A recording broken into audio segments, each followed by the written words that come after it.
जय हिंद मेरे दोस्तों, स्वागत है आप लोगों का हमारे YouTube प्लेटफॉर्म जीएस आयुष पर। आज हम लोग इस क्लास में कक्षा 10 के नागरिक शास्त्र का जो भाग है उसमें का पहला पाठ है सत्ता की साझेदारी, जो आज हम लोग इस क्लास में कवर करेंगे। तो चलिए हम लोग शुरू करते हैं अपने इस क्लास को। आपको कुछ नहीं करना है, इस वीडियो के लास्ट तक बने रहिएगा। बस अगर वीडियो पसंद आए तो लाइक करिएगा, चैनल को सब्सक्राइब जरूर करिएगा। चलिए हम लोग स्टार्ट करते हैं बिना कोई बात किए अपने क्लास को, सीधे पॉइंट पर आते हैं। सबसे पहले हमारे देखिए पाठ का क्या नाम है। पाठ का हमारा नाम है सत्ता की साझेदारी। क्या है सत्ता की साझेदारी?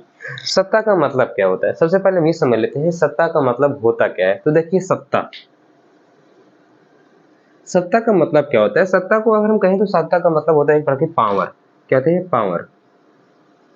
पावर जिसको हम लोग हिंदी में कहते हैं शक्ति। शक्ति। अब ये कौन सी शक्ति की बात की जा रही है? यह सत्ता तो है सत्ता की साझेदारी। सत्ता का मतलब होता है पावर, पावर का मतलब होता है शक्ति। परंतु यह कौन सी शक्ति है? देश को चलाने की शक्ति। देश को चलाने की शक्ति। देश को चलाने की शक्ति। देश को चलाने की शक्ति। देश को चलाने की शक्ति। यहाँ पर इस शक्ति की बात की जा रही है, देश को चलाने की शक्ति। फिर यहाँ पर आ जाता है साझेदारी। साझेदारी मतलब भाग लेना। साझेदारी का अर्थ क्या होता है? भाग लेना। तो यहाँ पर एक शब्द और आया है साझेदारी। क्या आया है? साझेदारी। साझेदारी। साझेदारी का अर्थ क्या होता है? भाग लेना। साझेदारी का अर्थ क्या होता है? भाग लेना।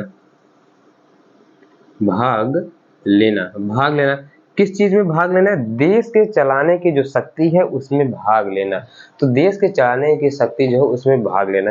तो क्या हो गया? सत्ता का मतलब हो गया पावर, और पावर का मतलब हो गया शक्ति। किस प्रकार की शक्ति? देश को चलाने की शक्ति। ये किसी एक व्यक्ति के अंदर निहित नहीं होनी चाहिए, किसी एक समुदाय के अंदर निहित नहीं होनी, किसी एक जाति के अंदर, किसी एक धर्म के अंदर नहीं होना, नहीं तो वो देश सही से नहीं चल पाएगा। लोकतंत्र का मतलब ही होता है कि जो सत्ता की साझेदारी है, जो सत्ता है वो सब में रहे, पूरे जनता में मतलब फैले रहे। कोई भी जात पात से कोई भेदभाव ना हो, ना तो धर्म से भेदभाव हो, ना तो लिंग से भेदभाव हो, ना तो उसकी भाषा से भेदभाव हो। भाषा से ही भेदभाव हमारे इस बेल्जियम है, जिसको हम अभी आगे पढ़ेंगे। ठीक है, तो क्या होता है सत्ता की साझेदारी? मतलब ये अर्थ है कि जो देश के चलाने की शक्ति है वो देश के अंदर जो सभी जाति रहते हैं, सभी धर्म के लोगों के अंदर, सभी मतलब जिसकी भाषा जैसे है, उन सब के अंदर एक समान है। सबको देश की शक्ति, मान लो सबको देश को चलाने में, देश के चलाने में सबकी साझेदारी हो। देश में चलाने को सबकी साझेदारी हो। देश की जो शक्ति है इसमें सबका भाग हो, सबका भागीदारी हो। यही होता है सत्ता की साझेदारी का अर्थ। ठीक है, फिर देखिए यहाँ देखिए लिखा भी गया है सत्ता की साझेदारी ऐसी शासन प्रणाली से, सत्ता की साझेदारी ऐसी शासन प्रणाली से होती है जिससे समाज के सभी समूहों और समुदायों की भागीदारी होती है। समाज के एक देश के अंदर, जैसे कि हमारे भारत देश में, यहाँ पर हिंदू भी रहते हैं, मुस्लिम रहते हैं, सिख रहते हैं, ईसाई रहते हैं। यहाँ पर कई प्रकार की भाषाएं बोली जाती हैं। बंगाली बोले जाते हैं, उड़ी बोली जाती है, या हिंदी, अवधी, मतलब ऐसे कई प्रकार की पंजाबी, कई प्रकार की भाषाएं बोले। परंतु हम लोग क्या उन भाषाओं से नफरत करते हैं? क्या उन भाषाओं से हम लोग भेदभाव करते हैं? जो जैसे मिलता है सबको हम लोग सम्मान करते हैं। वही बात यहाँ पर की जा रही है कि सत्ता की साझेदारी ऐसी शासन प्रणाली होती है जिससे समाज के सभी समूहों और समुदायों की भागीदारी होती है। समाज के सभी समूहों के, जितने भी समाज के समूह हैं, चाहे मुस्लिम हो, चाहे हिंदू हो, चाहे किसी भी जाति का हो, चाहे ब्राह्मण हो, चाहे ठाकुर हो, चाहे एससी हो, चाहे एसटी हो, उससे कोई मतलब नहीं। सबकी सत्ता में साझेदारी होगी। जो सत्ता है, जो शक्ति है, देश के चलाने की जो शक्ति है, सबकी उसमें भागीदारी होना जरूरी है। और ये हमारे भारत देश में है भी, ये हमारे भारत देश में है भी।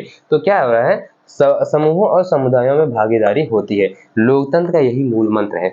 एक प्रकार की सत्ता की साझेदारी को अगर हम देखें ना, ये समझ लीजिए लोकतंत्र क्या है? लोकतंत्र का ही मूल मंत्र है। लोकतंत्र को मूल मंत्र कहते हैं। किसको? सत्ता की साझेदारी को। ठीक है, लोकतंत्र जो शासन व्यवस्था है, लोकतंत्र शासन व्यवस्था में सभी नागरिकों को की साझेदारी होती है। सभी नागरिकों की साझेदारी होती है। लोकतंत्र में जो है इसमें सभी, जैसे कि लोकतंत्र में सभी मतलब देश के सभी लोगों के, चाहे कोई भी जाति से हो, किसी भी धर्म को हो, उस देश को जो चलाने की शक्ति है उसमें सबकी भागीदारी होती है। उसी प्रकार यहाँ भी सत्ता की साझेदारी का भी अर्थ यही है कि देश की जो शक्ति है वो सबके अंदर निहित हो, किसी एक के अंदर ना हो। ये नहीं कि जो हिंदी बोलते हैं, जो इधर खड़ी हिंदी देवनागरी बोलते हैं, इन्हीं के अंदर सारी शक्ति भर दिया जाए, उधर पंजाबी वाले उधर वो वाले जो है आपस में झगड़ा लड़ाई करें। तो इसका यही मतलब अर्थ यहाँ नहीं है कि सत्ता की साझेदारी का अर्थ यही है कि देश को जो चलाने की शक्ति हो वो भारत देश में सबके अंदर हो, ये पूरे विश्व में ही है कि उस देश के अंदर जो देश के चलाने की शक्ति है उस देश के जितने भी जनसंख्या वहाँ पर सबके हो, सबके लिए एक समान हो, ठीक है, वहाँ पर किसी प्रकार का भेदभाव न होता हो, यही इसका अर्थ है दोस्तों। फिर आगे आइए हम लोग देखते हैं, यही बात होता है एक श्रीलंका और बेल्जियम देश में। श्रीलंका और बेल्जियम देश में इस क्लास में हम लोग सिर्फ बेल्जियम के बारे में पढ़ेंगे और श्रीलंका के हम लोग अगले क्लास में पढ़ेंगे, ठीक है। फिर यहाँ देखिए आता है बेल्जियम। बेल्जियम यूरोप का एक छोटा सा देश है। बेल्जियम यूरोप का एक बहुत छोटा सा देश है, जिसको आप स्क्रीन पर देख सकते हैं, ठीक है। बहुत छोटा सा देश है, यूरोप का है। और यहाँ की जो जनसंख्या है, जानते हैं यहाँ की जो जनसंख्या है, यहाँ की जनसंख्या 1 करोड़ से 1 करोड़ से अधिक है। 1 करोड़ से अधिक है। 1 करोड़ से थोड़ी यहाँ की जनसंख्या जो है यह अधिक है। और अगर इसकी तुलना की जाए, इसकी तो आबादी है, इसकी आबादी है, इसकी आबादी है 1 करोड़ से अधिक है। और इसका क्षेत्रफल जानते हैं कितना है? इसका क्षेत्रफल अच्छा, आबादी और क्षेत्रफल में अंतर समझते हैं? आबादी और क्षेत्रफल में अंतर क्या होता है? आबादी और क्षेत्रफल में अंतर क्या होता है? आबादी होती है जनसंख्या, यहाँ की जनसंख्या कितनी है, और क्षेत्रफल होता है उसकी मतलब वहाँ भूमि कितनी है, मतलब उस देश का विस्तार कितनी दूर तक है। तो जो यहाँ की आबादी है, यहाँ की जनसंख्या है जो है 1 करोड़ से थोड़ी अधिक है। और हमारे यार यूपी में इतना जनसंख्या है तो क्या बताएं, यूपी में तो इतना जनसंख्या, यूपी बिहार में इतनी जनसंख्या है, यहाँ ऐसे 2-3 देश यहाँ पर आ जाएंगे। तो 1 करोड़ से अधिक थोड़ी जनसंख्या है कहाँ की? बेल्जियम की। बेल्जियम की जनसंख्या कितनी है दोस्तों? 1 करोड़ से 1 करोड़ से अधिक है। 1 करोड़ से अधिक है। 1 करोड़ से थोड़ी अधिक है बेल्जियम की जनसंख्या। बेल्जियम की जनसंख्या 1 करोड़ से थोड़ी अधिक है। और इसका क्षेत्रफल भारत के हरियाणा राज्य से भी इसका क्षेत्रफल है। कितना है? भारत का जो हरियाणा राज्य है, हरियाणा राज्य इससे भी छोटा है। इसका जो क्षेत्रफल है ये हरियाणा राज्य से भी छोटा, भारत के हरियाणा राज्य से भी छोटा है। तो आप इससे अंदाजा लगा सकते हैं कि बेल्जियम जो ये देश है यह कितना छोटा होगा। छोटा तो है भाई, छोटा तो है, लेकिन तांडव यहाँ बहुत है। इतना हमारे हरियाणा में, यूपी में तांडव नहीं होगा जितना है बेल्जियम के लोग तांडव कर रहे हैं। मेरा तांडव की है, ये लोग काफी किताब में चले आए हैं इसे। तो देखिए बेल्जियम है, यह एक यूरोप का सबसे छोटा देश है। यहाँ की जनसंख्या 1 करोड़ से थोड़ी अधिक है। अगर इसकी तुलना की जाए भारत के किसी भी राज्य से, तो हरियाणा के राज्य से इसका क्षेत्रफल थोड़ा कम है।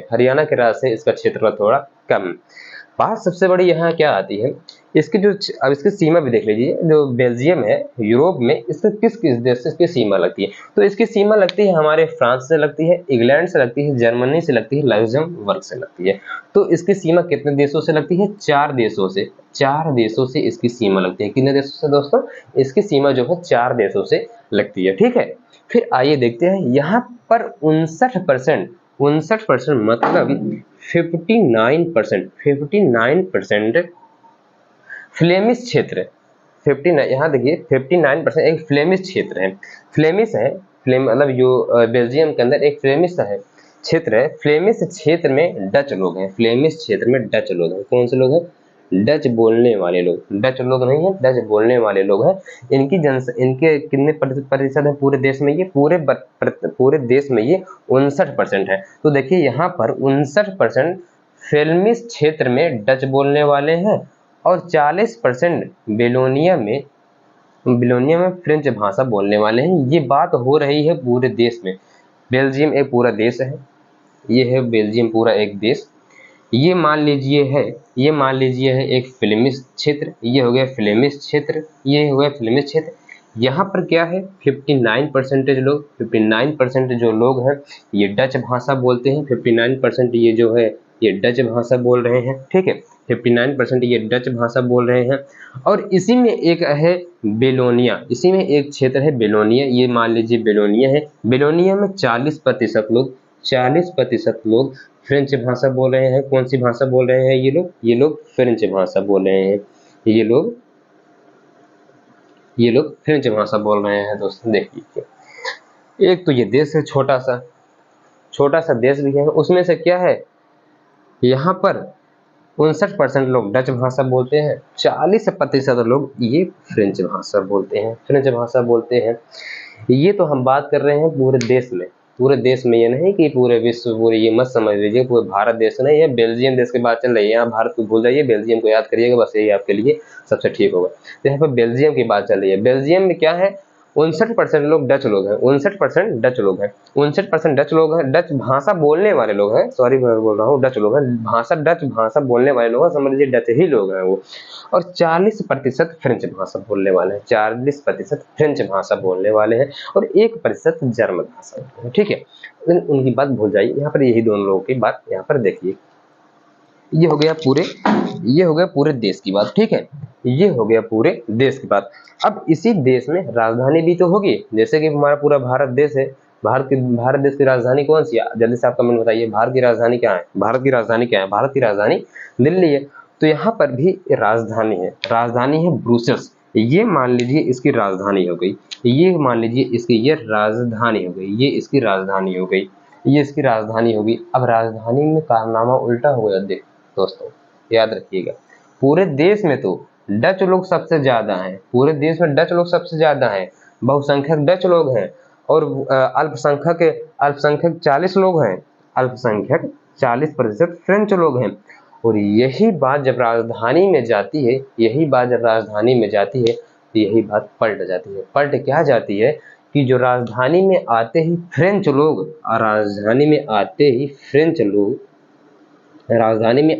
फ्रेंच लोग 80% हो जाते हैं, फ्रेंच लोग 80% हो जाते हैं, और 20% बचते हैं डच लोग, 20% बचते हैं डच लोग। कारनामा उल्टा हो गया भाई, उल्टा हो गया, जज्बात ही यहाँ पर बदल गए, सब कुछ यहाँ पर पलट गया। पूरे देश में तो राज कर रहे थे सबसे ज्यादा डच लोग हैं, और राजधानी में सबसे ज्यादा फ्रेंच लोग हैं। राजधानी में ही जो है सबसे ज्यादा रहते हैं, उन्हीं की पावर सबसे ज्यादा होती है, क्योंकि कोई भी शासन, कोई भी कानून बनेगा वो राजधानी से ही बनेगा, पूरा का राजधानी से ही बनेगा। और जो ये फ्रेंच लोग थे, ये राजधानी में सबसे ज्यादा लोग हैं, और यही सबसे अमीर थे, यही सबसे अमीर थे और समृद्ध थे। डच लोग ये बेचारे गरीब थे, डच लोग क्या थे, ये बेचारे एक गरीब थे। ये हो गया। आप लोग यहाँ तक बड़े आराम से समझ गए कि पूरा जो देश है बेल्जियम एक पूरा देश है, पूरे बेल्जियम देश में सबसे ज्यादा बोलने वाले संख्या डच लोग हैं। डच लोग बहुसंख्यक में है। बहुसंख्यक मतलब समझते हैं क्या होता है? बहुसंख्या का मतलब ये नहीं कि आपकी मम्मी का कोई बहुसंख्या है, वो बहुसंख्या वो नहीं है, देश की संख्या जो सबसे ज्यादा है वही है बहुसंख्या। हाँ, अब इसको थोड़ा उधर मत जाइएगा। बहुसंख्या तो पूरे देश में सबसे ज्यादा बहुसंख्यक किसकी है? डच लोगों की है, अल्पसंख्यक फ्रेंच लोगों की है। और यही बात जब राजधानी में जाती है पलट जाती है। सबसे ज्यादा राजधानी में फ्रेंच लोग हैं और सबसे कम डच लोग हैं, यही होता है। ठीक है, फिर आगे आइए हम इसके आगे देखते हैं। अब इसको इतना मिटा दें दोस्तों, चलिए इसको हम इतना साफ कर देते हैं, आप लोग इतना समझ गए होंगे।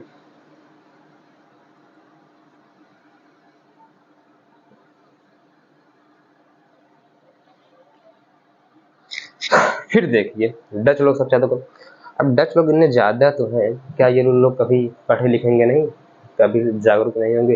पहले जैसे भारत में अगर हम देखें तो एस सी एस टी समाज को लोग उस पर बहुत बुरी नज़र से देखते थे, क्योंकि अगर कोई बर्तन थाली कुछ होती है तो उनके जो उच्च जाति ब्राह्मण वामन तो उससे अछूत मानते थे। लेकिन हमारे आर्टिकल 17 में, संविधान में, हमारे अनुच्छेद 17 में दिए गए हैं अनटचेबिलिटी, छुआछूत से कोई भेदभाव नहीं होगा। ये सबसे बड़ी एक है जो हमारे एस सी समाज को, ये कोई अच्छी बात नहीं है किसी के जाति धर्म से उसके किसी भी भेदभाव करना, ये अच्छी बात नहीं है। ठीक है, भगवान ने सबको एक साथ ही भेजा है। फिर यहाँ पर आने के बाद अब कोई, आप ही मान लीजिए अभी जन्म ले लिए होंगे एस सी में, तो क्या आपके साथ कोई भेदभाव करेगा? आपको अच्छा लगेगा? नहीं अच्छा लगेगा। एक मिनट साथियों,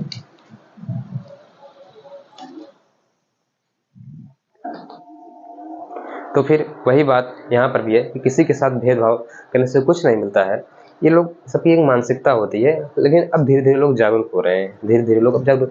आप गांव में कर लेंगे भेदभाव, लेकिन शहर में जाकर भेदभाव कर पाएंगे? शहर में जाकर भेदभाव नहीं कर पाएंगे। वहाँ को कैसे पता लगेगा कौन सी जाति है? कोई भी अपना जात पात बदल लेगा, आपके साथ रहने लगेगा। तो भेदभाव करने से कुछ नहीं होता, ठीक है। सबके अंदर वही एक ही खून दौड़ रहा है, सब वही है। तो भेदभाव करने से कुछ नहीं होता है। ये सब भेदभाव देखिए हमारे भारत में होता नहीं है। जब ये चुनाव आता है, चुनाव आते ही हमारे देश में सभी लोग लड़ने लगेंगे, जात के नाम पर, धर्म के नाम पर सभी लोग लड़ने लगेंगे। ये सब नेताओं का काम है। धर्म के नाम पर, राजनीति के नाम पर ये सब लड़ाना ना, ये सब नेताओं का काम है। हम लोगों को लड़ने, ये सब मूर्ख लोग लड़ते हैं, इसमें नहीं लड़ना चाहिए। जाति के नाम पर, धर्म के नाम पर, इस लड़ने से कोई फायदा नहीं है, ठीक है। फिर आइए हम लोग देखते हैं, फिर धीरे धीरे जो डच लोग थे, अल्पसंख्यक तो थे डच लोग, क्या ये कभी लोग पढ़े लिखेंगे नहीं? क्या कभी ये आगे नहीं बढ़ेंगे? पढ़ेंगे नहीं, पढ़े लिखे आगे बढ़े। फिर कब पढ़े लिखे? 1950 में क्या हुआ? 1950 में 1960 तक डच लोग धीरे धीरे पढ़े, जागरूक हुए। देखे, कहे भैया एक बात बताओ, बेल्जियम देश है, इसमें सबसे ज्यादा जनसंख्या हमारे डच लोगों की है, सबसे ज्यादा जनसंख्या तो हमारे डच लोगों की है। फिर भी ये फ्रेंच वाले राजधानी में होकर पूरे देश के, मतलब सबसे ज्यादा जनसंख्या तो हमारी ही है, हमारे ऊपर शासन कर रहे हैं, हमारे ऊपर दबाव डाल रहे हैं। तब ये लोग पढ़े लिखे 1950 से 1960 के बीच में, तब इन्होंने लोगों ने क्रांतिकारी यहाँ आई। क्रांतिकारी वैसे नहीं आई, कोई क्रांतिकारी यहाँ पर नहीं हुई। मतलब डच लोगों में और फ्रेंच लोग, जो डच लोग थे और फ्रेंच लोग थे, इनमें थोड़ा तनाव बढ़ने लगा। यहाँ पर लड़ाई मारपीट नहीं हुई, लड़ाई में थोड़ा तनाव बढ़ने लगा कि मतलब ऐसे ऐसे उधर उधर। तो इन दोनों में तनाव बढ़ने लगा। कब बढ़ने लगा? 1950 से लेके 1960 के बीच में। कुछ समय बाद जब डच लोग पढ़े, इनके अंदर जागरूकता आई कि हमारे साथ भेदभाव नहीं होना चाहिए। हम भी लोग देश में सबसे ज़्यादा, जब से ज़्यादा जनसंख्या में है, फिर भी हम लोग को दबाया जा रहा है फ्रेंच लोगों द्वारा। तब ये लोग जब पढ़े लिखे, देखिए फ्रेंच लोग, देखिए राजधानी में वही लोग रहते हैं। अब हमारे दिल्ली में भी क्या गरीब का कोई वो इंसान वहाँ पर जाकर रहेगा? दिल्ली में नहीं रहेगा ना। जो सबसे ज़्यादा समृद्ध होंगे, सबसे ज़्यादा पैसे वाले होंगे, वही दिल्ली मुंबई में ऐशो आराम से ज़िंदगी अपनी जीते हैं। तो वही यहाँ पर भी है कि जब डच लोग आगे पढ़े लिखे तो उन्होंने लोग जब जागरूक हुए, तब उन लोगों ने भी अपनी आवाज़ उठाई, कहा कि हम लोग पूरे देश में इतनी हमारी जनसंख्या है, फिर भी हम लोगों को नीचे दबाया जा रहा है। ये कोई अच्छी बात तो नहीं है, ये कोई अच्छी बात तो नहीं है ना। फिर इसी बात को लेकर 1950 से 1960 तक 10 सालों तक यह बहुत तनाव बढ़ा, 10 सालों तक यह बहुत तनाव चलता रहा। फिर 1970 में 1970 से 1993 तक, 1970 से 1993 तक 4 संशोधन किए गए। 4 संशोधन क्यों किए गए हमारे दोस्तों? 4 संशोधन क्यों किए गए? ये फ्रेंच और डच लोग मिलजुल कर रहे। इसमें, इस बेल्जियम देश में कोई ताकि अपना बेगानापन न समझे, कोई मतलब देश का बेगानापन न समझे कि हमारे इस देश में हमारा कोई वो नहीं हो रहा, इज्जत नहीं, वो नहीं। इसलिए हम बेल्जियम का जो संविधान था उसमें 1970 से 1993 के बीच में 4 संशोधन किए गए कि कोई किसी के भेदभाव नहीं करेगा, किसी को कोई मतलब दबाव नहीं डालेगा। जो अल्पसंख्यक है उनको थोड़ा मतलब क्षेत्र के स्थान पर जो अल्पसंख्यक हैं उनको थोड़ा आरक्षण दिया जाएगा, थोड़ा आगे बढ़ेंगे। जो बहुसंख्यक है वो भी थोड़ा अल्पसंख्यक को आगे बढ़ाने में मतलब साथ देंगे। तो मतलब जो पूरा देश है बेल्जियम के अंदर, जो अंदर पूरा बेल्जियम में जो पूरा देश है, जो वहाँ की सत्ता है, वो डच और फ्रेंच लोगों में बराबरी से बांट दिया जाएगा। सबके अंदर एक प्रकार की शक्ति रहेगी, न कोई किसी को नीचा करेगा, न कोई किसी को ऊपर करेगा। कब हुआ? इसी सब करने के चक्कर में बेल्जियम का जो संविधान है उसमें 4 बार संशोधन किया गया। कितना बार? 4 बार संशोधन किया गया। बेल्जियम के संविधान में 4 बार संशोधन किया गया। क्यों किया गया? कि कोई भी किसी की भाषा बोली से भेदभाव न हो, यहाँ पर सभी लोग एक समान से रहें। इसी के चक्कर में बेल्जियम में 4 बार संविधान में संशोधन किया गया है। क्यों संशोधन किया गया? सभी लोग मिलजुल कर रहें। सभी लोगों को मिलजुल कर रहने के लिए बेल्जियम के संविधान में कितनी बार संशोधन किया गया? बेल्जियम के संविधान में 4 बार संशोधन किया गया, ठीक है, 4 बार संशोधन किया गया। भारत में तो ऐसा नहीं होता, भारत में होता तो ऐसा नहीं होता। परंतु हमारे भारत में पहले भी ऐसा कोई भेदभाव होता नहीं है। अब भारत में भी हमारा कोई भेदभाव नहीं होता। देखिए भेदभाव करने से यार क्या फ़ायदा है, भेदभाव करने से कुछ फ़ायदा नहीं है। ये सब एक राजनीतिक लोगों की पार्टी है जो अखिलेश, देखिए हमारे यहाँ यूपी में जब अखिलेश यादव का जन्मदिन था तो मुख्यमंत्री ने उनको बधाई दिया।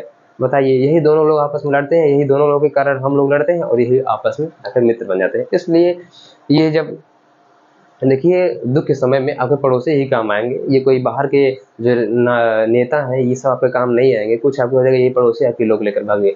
तो इसी सत्ता के चक्कर में, इसी पार्टी के चक्कर में लोग अपने पड़ोसियों से झगड़ा कर रहे थे, लड़ाई कर रहे थे, अरे तुम इस पार्टी को, मैं इस पार्टी को, हमारा तुम्हारी विचारधारा अलग है, ये है वो है, जात पात के नाम पर सब लड़के बाद में क्या होगा, वही लोग एक हो जाएंगे, यही लोग झगड़ा करके लाठी मारपीट सब कर लेंगे, जेल फांसी सब हो जाएगा। तो ये सब नहीं करना चाहिए, किसी के जात पात से भेदभाव करने से कुछ फायदा नहीं है दोस्तों। चलिए फिर ठीक है, आज क्लास में इतना हो गया। कल की क्लास में हम लोग श्रीलंका के बारे में पढ़ेंगे। क्या श्रीलंका के बारे में? श्रीलंका की भी कुछ ऐसे ही कहानी है अजीब गरीबों। तो कल हम लोग श्रीलंका के बारे में पढ़ेंगे। तो आज की क्लास में बस इतना ही। आपको अगर यह क्लास अच्छी लगी हो तो वीडियो को लाइक करिएगा, चैनल को सब्सक्राइब करिएगा और कक्षा 10 के सभी विद्यार्थियों के पास इसको शेयर करिएगा। जय हिंद, नमस्कार।